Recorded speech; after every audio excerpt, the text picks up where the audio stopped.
Hi guys, what's up? Welcome back to Chanu's screen. Today I would like to discuss about product costing in SAP controlling module. As you all know that product costing is one of the sub-modules in SAP CO. Product costing is nothing but estimation of the cost of the product or service is called as a product costing. Product costing including direct cost and indirect cost.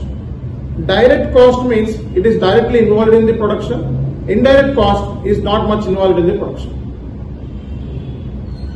So product costing is assisting find out the COGS calculation.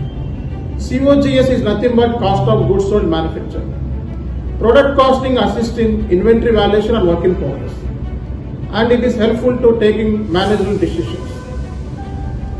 Majorly, there are three components involved in the product costing: product cost planning, product cost object controlling, and material ledger.